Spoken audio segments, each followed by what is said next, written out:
Assalamualaikum warahmatullahi wabarakatuh. Bismillahirrahmanirrahim. Alhamdulillah wassalatu wassalamu ala Rasulillah Sayyidina wa maulana Muhammad ibni Abdillah wa ala alihi wa sahbihi wa man walah. La hawla wa la quwata illa billah. Rabbi shrah li sadri wa yassir li amri wahlul 'uqdatam min lisani yafqahu qawli. Amma ba'dah. Hadratil kiram, al-fadil fawadil wal fadail, ngersanipun panjenengan Al-Habib Ali Zainal Abidin Al-Jufri ingkang kawula mulyakaken, dumateng ngersanipun para kanca-kanca jamaah Maulid Al-Habsyi ingkang kawula mulyakaken. Alhamdulillah dalu menika kawula saged istiqomah, kita saged muwajahah kanthi kita istiqomah iktikaf datang menika masjid sambil kita mengaji bersama kajian fikih dari kitab Nailur Raja, yang semoga kita senantiasa diberikan tambahan ilmu dari Allah Subhanahu wa taala. Amin ya rabbal alamin. Pada kesempatan kali ini insya Allah akan kami sampaikan tentang Sholatul Aidaini yang kemarin kita sudah melaksanakan, dan kita tidak sekedar melaksanakan tetapi kita juga faham apa-apa yang berkaitan dengan Sholatul Aidain. Disebutkan Sholatu Idil Adha afdalu min sholati Idil Fitri. Sholat Idul Adha itu lebih utama daripada sholat Idul Fitri, karena sholat Idul Adha itu dalilnya langsung daripada Al-Quran di surat Al-Kautsar, fasholli lirabbika wanhar. Fasholli lirabbika wanhar ini adalah perintah yang ditujukan pada sholat Idul Adha. Oleh karena itu para ulama lebih condong dan memilih bahwa sholat Idul Adha itu lebih utama daripada Idul Fitri. Kemudian hari rayanya kalau kita tilik itu lebih panjang Idul Adha daripada Idul Fitri. Mulai sejak tanggal 9 Arafah, 9, 10, 11, 12, 13 kita diberi cukup lama. Beda dengan Idul Fitri. Idul Fitri hanya sehari selesai. Cuman tradisi Jawa saja yang menjadikan halal bihalal hingga sampai lama, hampir 1 bulan lamanya. Jadi kalau ulama lebih condong Idul Adha afdalu min sholati Idil Fitri. Kemudian yang terpenting daripada itu, kita wajib mengetahui bahwa sholatul id sunnatun muakkadatun. Hukumnya itu sunnah muakkadah, bukan wajib. Tapi apa? Sunnah muakkadah. Meskipun di mazhab lain ada yang mengatakan wajib, seperti mazhabnya Imam Abu Hanifah. Kalau jenengan dari Imam Abu Hanifah, panjenengan tidak boleh meninggalkan. Di sini disebut sunnah muakkadah. Biasanya kalau sholat sunnah muakkadah itu menunjukkan bahwa Nabi Muhammad tidak pernah sedikit pun sekalipun meninggalkan sholat tersebut. Itu namanya sunnah muakkadah. Makanya kalau di rawatib, di sholat sunnah rawatib itu kan ada beberapa pembagian. Ada yang sunnah muakkadah, ada yang sunnah ghairu muakkadah. Apa maksudnya muakkadah? Berarti menunjukkan bahwa Nabi sekalipun tidak pernah meninggalkan sholat itu. Seperti sholat id ini, Kanjeng Nabi tidak pernah meninggalkan sekalipun sholat Idul Fitri maupun Idul Adha. Kemudian yang terpenting kita tahu, ini nanti saya sampaikan beberapa materi sedikit, 2 poin saya sambung dengan tak jawab. Apakah ada yang mau bertanya, ada yang perlu ditanyakan, silahkan. Sholat id itu hukumnya sunnah, dan sunnah juga disertai jamaah. Ngoten nggih, saged dipahami ya. Salat Id itu baik Idul Fitri maupun Idul Adha itu hukumnya sunnah muakkadah. Kemudian dilakukan serta jamaah itu hukumnya sunnah. Kemudian yang perlu difahami begini, andai kata di antara kita itu ada yang kemarin belum sempat ya, misalnya ya di pagi hari belum sempat untuk sholat Id, pertanyaannya apakah ya wis ketinggalan sholat Id di masjid ora usah mesisan, gak usah sholat Id mesisan langsung ditinggalkan begitu saja? Jawabannya gimana? Tidak. Saya kadang melihat beberapa orang wis kadung keri ini masjid akhirnya diterusno gak usah sholat Id. Kira-kira bener apa salah? Salah.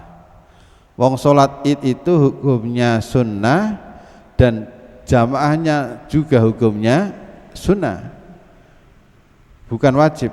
Sehingga kalau panjenengan tidak sempat sholat Id di masjid, mungkin barangkali ini ibu-ibu ya, karena memang kebagian masak di rumah harus cepat matang, akhirnya nggak sempat sholat Id di masjid, maka upayakan tetap sholat Id meskipun di rumah, meskipun tidak jamaah, meskipun tidak ada yang mau jadi khotibnya, nggak ada yang khutbah, tetap upayakan, karena Kanjeng Nabi tidak pernah meninggalkan sekalipun sholat Id, makanya disebut sunnah muakkadah.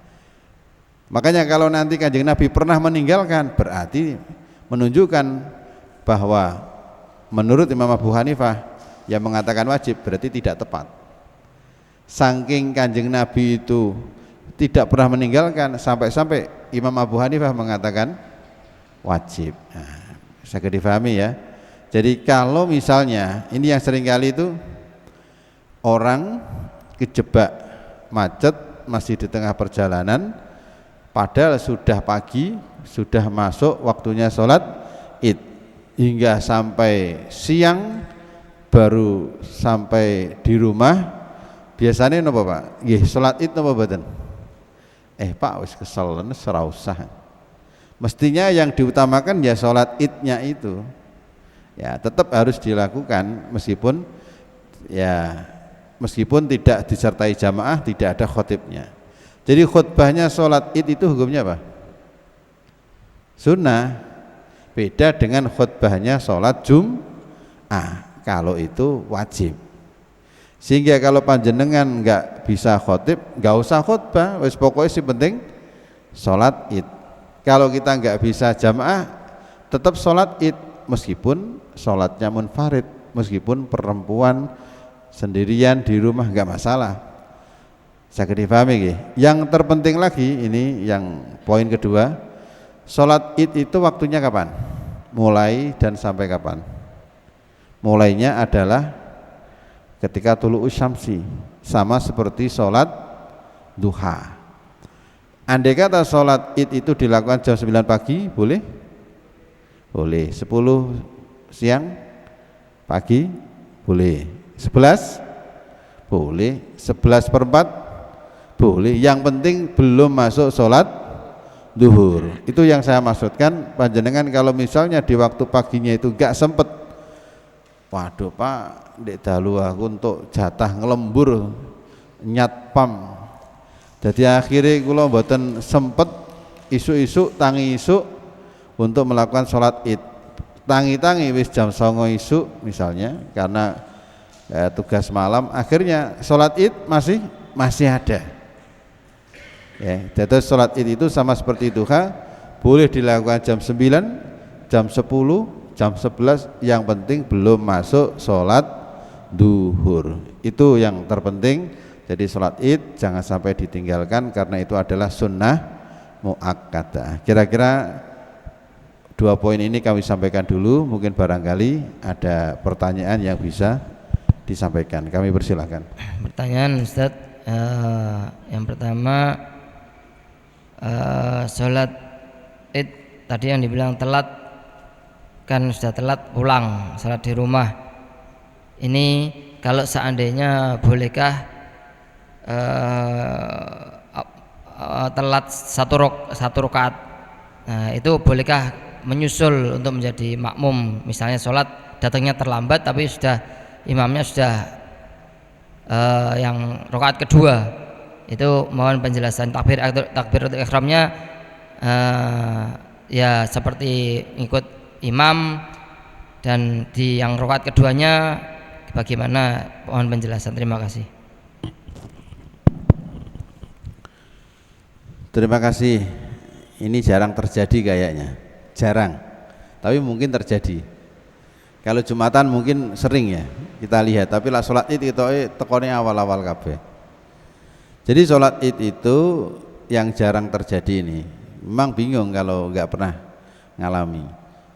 Orang baru datang di masjid ikut jamaah, ternyata imam sudah masuk di rakaat kedua. Bagaimana caranya? Caranya yaitu panjenengan tetap sama seperti sholat biasa, tetap takbiratul ihram. Biasanya yang bingung, Pak, imam kan takbirnya berapa kali? 5. Pak, kan takbirnya imam kan 5, saya kan baru rakaat pertama dan saya kan harus 7. Ini bagaimana? Saya 7 apa 5? Maka dalam hal ini harus tetap mengikuti iktidaan bil imam. Kalau imamnya takbirnya 5, berarti panjenengan ketika di rakaat baru masuk di rakaat pertama, jenengan tetap ikut takbir 5, jangan 7 ya, karena menyalahi iktidak, mengikuti. Kan kita makmum, kita kudu mengikuti imam, berarti takbirnya berapa? 5. Kemudian imamnya salam, kita bangun, takbirnya berapa?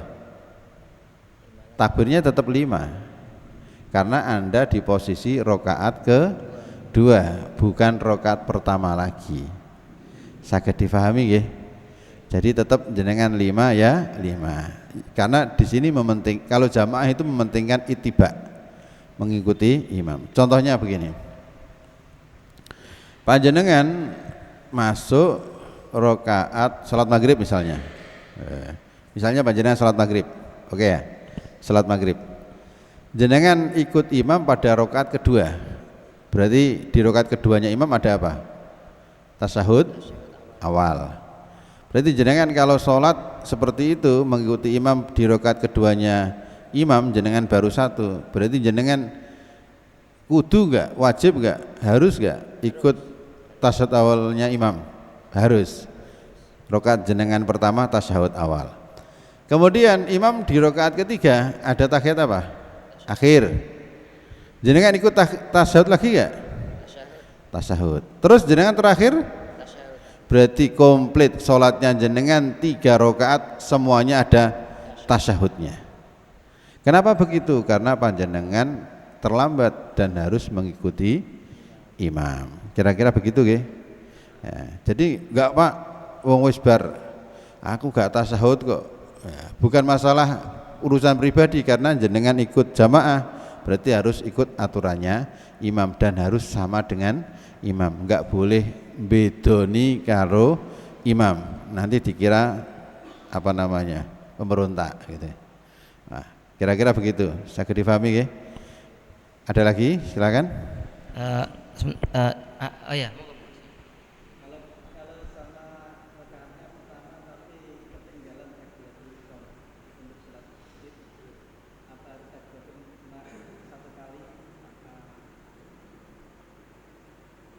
Jenengan sholat id Ketinggalan lagi itu, Bro. baca surat.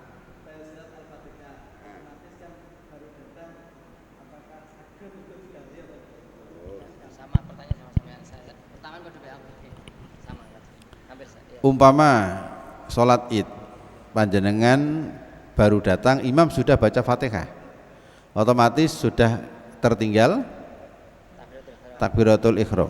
gitu ya. Bagaimana saya sebagai makmum, apakah takbir sendiri? Ya, gitu ya. Maka kalau jenengan sudah menjumpai imam di bacaan Fatihah, jenengan baru datang, maka jenengan ikutilah Fatihahnya. Enggak usah takbir. Ya, enggak usah takbir karena memang panjenengan sudah ketinggalan. Makanya begini, mohon maaf kalau saya sholat ya, modelnya begini kalau jadi imam id itu. Jadi takbirnya kan ada 7 dan 5. Kalau sedang rakaat kedua kan nggak ada iftitah. Jadi saya begini, Allahu Akbar, takbiratul ihram. Setelah takbiratul ihram saya itu biasanya lama, biasanya sampai diharap-harap wong. Imam iki kok gak takbir, biasanya gitu, orang melihat saya begitu. Kok gak takbir, imam iki lali apa piye gitu. Jadi biasanya kalau saya sholat Allahu Akbar takbiratul ihram berhenti karena ada tugas yaitu membaca apa?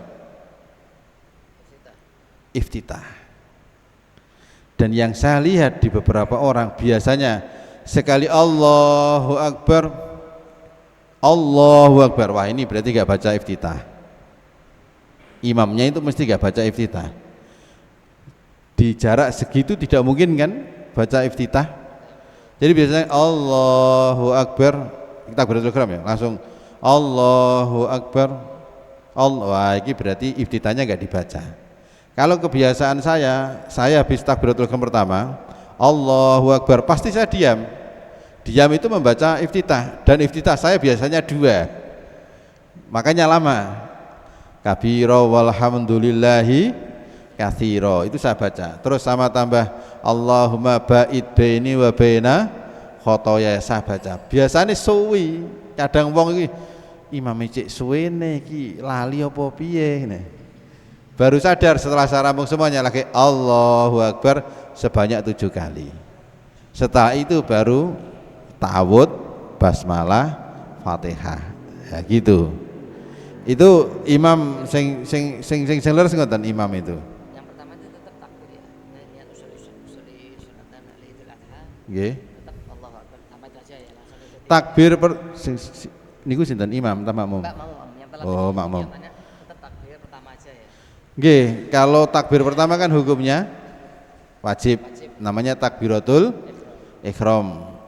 Kalau yang takbir 7 kali itu hukumnya sunnah. Jangan lupa ya, takbir 7 kali hukumnya apa? Sunnah. Kadang ya ada vonis begini, aduh imam lali takbir batal kabeh salatku, kan gitu akhirnya. Karena dia tidak memahami takbir 7 dan 5 itu hukumnya sunnah. Wong sampean gak maca iftitah ora apa-apa kok. Gitu? Gak batal to nggih? Iftitah ya ora batal, ninggalno takbir 7 5 ya ora batalno. Jadi ini perlu difahami, takbir 7 dan 5 itu adalah kefiyah tambahan dan itu hukumnya sunnah, bukan wajib, bukan rukun yang sehingga kalau ditinggalkan terus jadi batal. Tidak, tetap tidak ada masalah, tetap sholatnya sah. Tapi yang begitu koyo-koyo jadi imamku yo aib ngono. Lah yo imam takbir sampai lali kan gitu ya. Bisa difahami ya? Jadi itu hukumnya sunnah. Biasanya di kampung-kampung nun sewu takbiri lali pak, imame sholatnya sak masjid batal kabeh gitu. Ya gitu. Padahal itu hukumnya sunnah. Nggih, saged dipahami. Ada lagi? Kalau nggak ada lagi, saya sampaikan satu tema. Oke. Kemudian disunahkan siapapun dia untuk hadir di masjid. Kalau hari raya, siapapun dia yang mampu untuk datang di masjid, hadir di masjid. Baik laki maupun perempuan, baik anak-anak, baik tua renta, baik orang yang haid dan nifas. Itu tetap hadir. Cuman bedanya kalau khuyat wan nufasa, orang yang haid dan nifas itu hadirnya masjid jangan di dalam, karena dia sedang haid, dia sedang nifas. Di mana pak? Yoning parkiran masjid kan pasti ada parkiran kan. Rata-rata kalau masjid saat id itu biasanya gelar di luar, pasti ada lah. karena membludak jamaahnya. Hadir nggak usah sholat tapi mendengarkan khutbah dan ikut merayakan hari raya. Loh niku hukumnya sunnah. Tetapi selama ini beberapa orang yang haid, wong aku haid kok mosok melu sholat id, nggak usah ikut sholat id, tetap pakai mukena, hadir di masjid tapi nggak usah sholat, tapi jangan di dalam, tapi di bagian parkir, karena tempat parkir itu laisa minal masjid, bukan bagian dari masjid meskipun tanahnya masjid. Bisa dipahami nggih? Jadi parkiran itu bukan masjid. Saya dipahami nggih? Itu laisa minal masjid meskipun itu tanah hak miliknya masjid. Andai kata jenengan ora Pak iku masjid. Lah sampeyan iku lho biasane ngidu ning jaba. Berarti lang ngidu ning jaba lah iku kalau dikatakan masjid otomatis sampai didarani apa? Ngidoni masjid. Wong masjid kok diidoni, hukume itu dosa. Ngoten lho nggih. Jadi parkiran itu bukan masjid. Jadi besok panjenengan kalau punya istri ya tetap meskipun haid riyo tetap diajak, tetap pakai mukena lah biar sama dengan orang-orang, dengarkan khutbah, hadir kemudian merayakan hari raya. Niku sing jenenge hari raya nggih niku wau, salate niku wau. Nggih niku hukume sunnah. Dan saya melihat banyak di antara ibu-ibu, wanita-wanita yang sedang udzur enggan untuk ikut, padahal itu sunnah. Makanya di sini kalau sampaikan ini memang jarang yang diketahui informasi ini. Kalau aturaken ngoten niku sunnah. Makanya di sini disampaikan wa taqifu al khuyyadu bi babil masjid yasma'na al khutbah.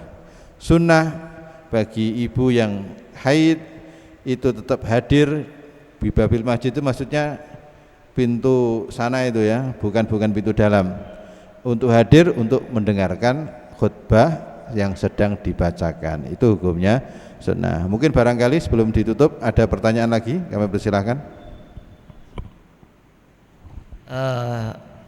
Sedikit Ustaz, kita kan di Masjid Baitul Ma'mur juga ratib itu kan ya, setiap Jumat akhir bulan juga gitu. Saya pernah mendengar insya Allah seperti yang dikatakan Ustaz Ali Zamroji. Jadi untuk perempuan-perempuan atau ibu-ibu yang sedang haid, ada penempatan tersendiri tadi, seperti di misalnya tempat yang bukan di dalam masjid, di luar masjid, mungkin yang tempat parkir atau tempat yang tidak digunakan untuk sholat. Itu bagaimana Ustaz? Terima kasih. Jadi mengajak ibu yang sedang haid ditempatkan di enggak masuk masjid. Oke, yang penting tidak masuk di masjid, di parkiran boleh, di pinggir jalan boleh, Bib. Yang penting tidak masuk di masjid, karena memang terhalang, dia sedang udzur, berarti kan tidak boleh al muksu, berdiam diri di dalam masjid. Gitu Bib. Jadi yang enggak boleh itu masuknya ke dalam masjid, bukan di sekeliling masjid. Ya, kalau di sekitaran masjid nggak ada masalah. Dan itulah yang dimaksud, meskipun sedang haid tetap di situ ikut-ikut sama-sama hadir, tetapi di luar masjid. Biasanya kalau di Masjid Al-Falah itu biasanya ada gelaran Bib, yang bagian luar. Ya nanti kalau ibu-ibu yang haid misalnya ya di luar, di parkiran ada Bib. Di sana Bib, di parkiran ada. Di terpal biasanya. Terpal. Silahkan mendengarkan khutbah di luar. Bahkan seperti di sini ketika pengajian wisata rohani juga ada terpal yang bagian parkir Bib. Parkiran, artinya di luar masjid. Andai kata ada ibu-ibu yang sedang udzur, tetap kepengen istiqomah ngaji, tapi dia terkendala tidak boleh di dalam masjid, maka harus di bagian parkir tadi itu Bib. Sehingga ngaji tetap dapat, tidak terkena hukum haram. Ngoten Bib. Kira-kira begitu. Jazakallah khair, terima kasih banyak. Mungkin yang lain? Ada? Monggo yang mau tanya. Pak Yahya.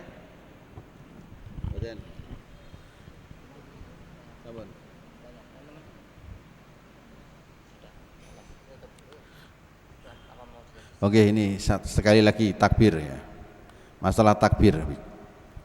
Jadi takbir di dalam masalah sholat id itu ada istilah takbir mursal, ada takbir muqayyad.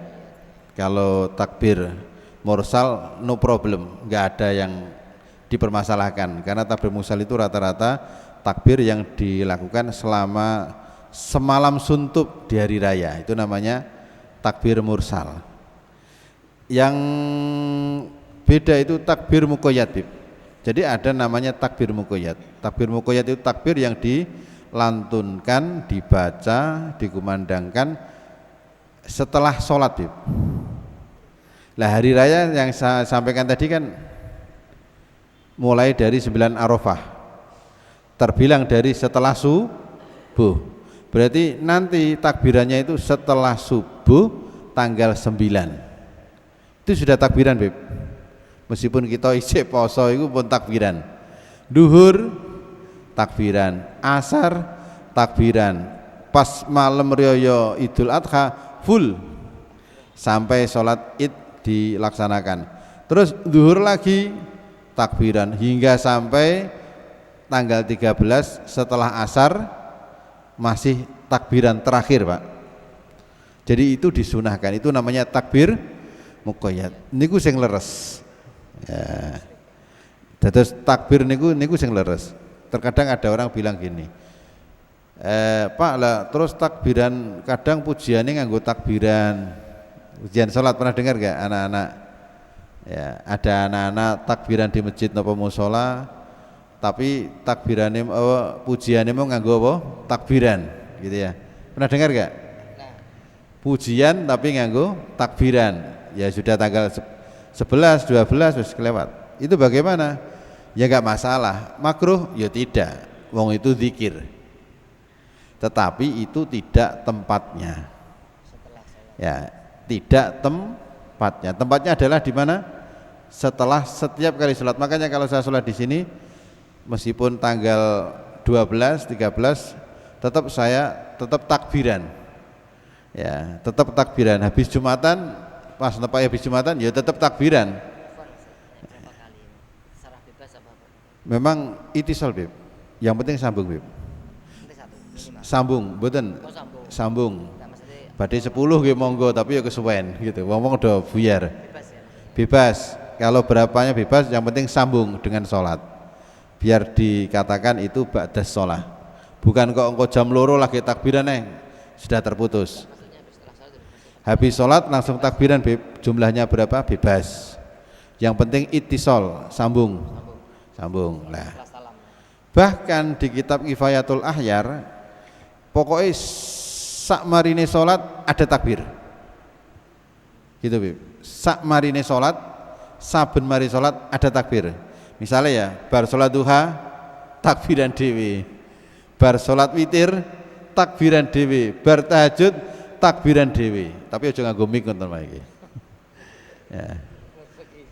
Paham nggih? Jadi bisa dikatakan hampir setiap habis sholat di tanggal itu tetap sunnah mengumandangkan takbir. Kalau kadang lah gak sholat di masjid, sholat ning omah dhewean karo bojo ya takbiran, lon-lon tapi gak nganggo mic. Nah, tetap sunnah. Andai kata sholat munfarid dhewean ya sunnah takbiran. Itu orang yang jarang tahu. Makanya di sini saya sampaikan. Ya, tetap ini sunnah dan itu tetap sebagai syiar kita masuk di hari raya Idul Adha. Kira-kira begitu poin terakhir saya yang bisa kami sampaikan. Apakah masih ada pertanyaan tentang takbiran? Mungkin pertanyaan terakhir di luar tema sedikit saja. Kebanyakan orang mungkin belum tahu. Kemarin saya soalnya nemu ada satu teman di Mojokerto, waktu saya di Mojokerto, ibunya itu pas kemarin kan saya lebaran habis lebaran Idul Adha sholat di Tuban, saya ke Mojokerto itu siangnya ketemu teman itu dia cerita ibunya mau niat nyembelih kurban tapi niatnya akikoh. Lah itu sebenarnya bagaimana Ustadz Ali? Maksudnya apakah korban itu korban dan akikoh itu sendiri, apa bisa digabungkan antara korban dan akikoh? Terima kasih. Ini gimana Mas Habib? Satu kambing. Satu kambing Untuk sebenarnya niatnya untuk akikoh, tapi diniatkan sekalian kurban. Itu bagaimana? berarti dua. Dua niatnya. Wah, enak ya.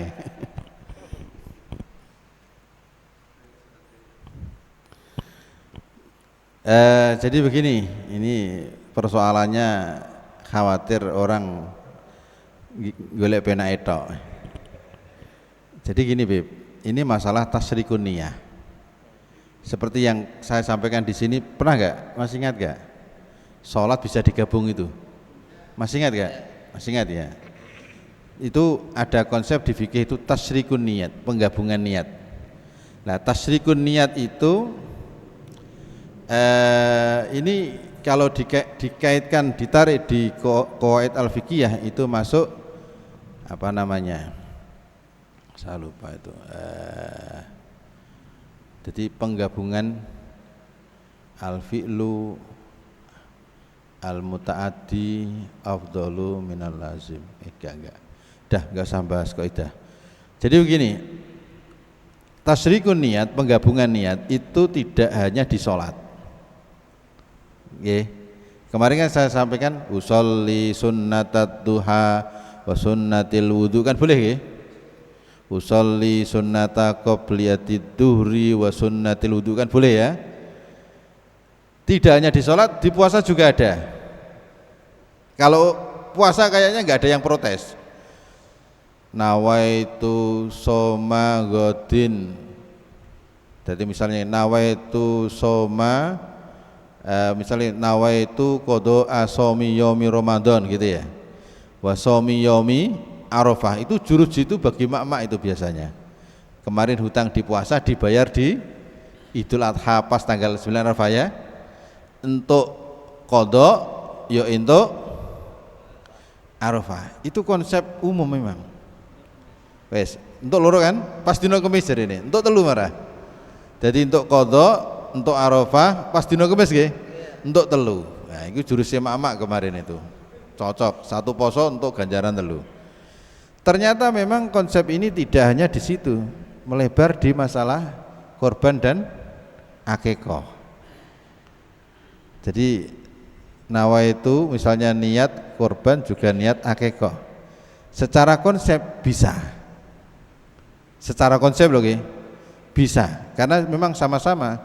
Jadi korban itu bisa digabungkan dengan akikoh. Tetapi pendapat ini itu dicenderungi oleh Imam Romli.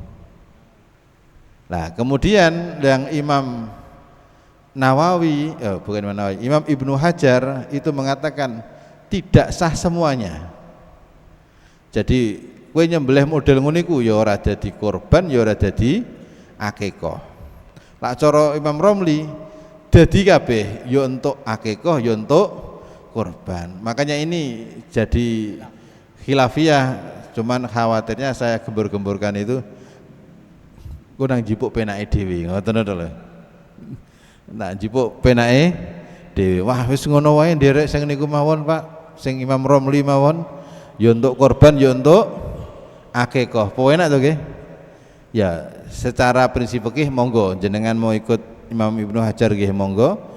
Badhe nderek Imam Romli nggih monggo. Sama-sama kuat, tetapi ketika dibandingkan antara dua pendapat, pasti secara fatwa didahulukan Imam Ibnu Hajar Al-Haytami, tidak menggunakan itu. Tapi lah kepepet ya wis ora apa-apa ngono nggih.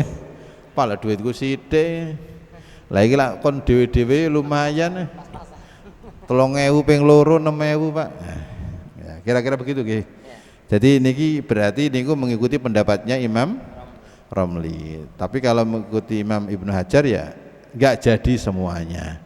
Tetapi kalau misalnya ada orang yang begitu ya wis boten usah dipermasalahkan, Bib. Enggak usah dimasalahkan. Memang ada pendapat yang mengatakan dan itu adalah Imam Romli. Tetapi sekali lagi saya khawatir kalau ini digawe sing sak penak-penake. Wah, enak iki wae lah anake. Wong sugih gobang gabung ngoten nggih. Ya, tapi lah wong sing gak duwe ya memper ngoten mawon nggih. Pak lah duwe ku wedhus siji ya tak gabung ya ora apa-apa ngoten. Ngoten Bib nggih, bisa difahami nggih dan bisa dimaklumi. Nggih, mekaten saking kula mugi-mugi wonten manfaatipun. Akhirul kalam. Wassalamualaikum warahmatullahi wabarakatuh. Waalaikumsalam warahmatullahi wabarakatuh. Jadi sedikit intinya poinnya khilafiyah pendapat ulama. Imam Hajar Al-Haytami lebih ihtiyat berarti berhati-hati. Jadi sama Imam Nawawi tadi ya Ustaz ya. Jadi Ibnu Hajar Al-Haytami sama Imam Romli khilafiyah, perbedaan pendapat ulama itu adalah rahmat. Jadi tidak ada masalah akikah sama kurban menurut Imam Romli. Kalau Imam Ibnu Hajar gak dadi kabeh seperti itulah. Yang dikhawatirkan orang kaya bisa beli macam-macam, bisa beli mobil misalnya, bisa beli ini segala itu, tapi memanfaatkan pendapatnya Imam Romli. Padahal dia bisa korban sapi lah misalnya 2-3 bisa, tapi apa namanya korbannya menurut pendapatnya Imam Romli digabung-gabung niatnya lah. Ini loh penyalahgunaan niat, maksudnya dalam arti ya tadi kalau mungkin orang yang tidak mampu mengikut pendapatnya Imam Romli mungkin seperti itu, memang pas-pasan. Ini yang dikhawatirkan. Yang dikhawatirkan sekali lagi orang yang mampu terus gunakno pendapatnya Imam Romli ya katakan sah mungkin sah ya, tapi gak kebangetan lah istilahnya. Allah Ta'ala maha tahu kan, Allah Ta'ala gak bisa dibujui, Allah Ta'ala maha melihat maha mendengar. Nek digawe dolanan sing sugih mu sudah langsung dijelok nang Gusti Allah dadi melarat, naudzubillah min dalik. Jadi semoga bisa memahami masalah khilafiyah perbedaan pendapat ulama itu banyak sekali. Semoga kita insyaallah ini ilmu semoga menjadikan manfaat, dan semoga kalau mungkin ada salah-salahnya ya mungkin bisa dikoreksi. Siap menerima saran, kritik, dan terutama saran ya untuk ilmu ya, untuk masukan maksudnya seperti itu. Terima kasih.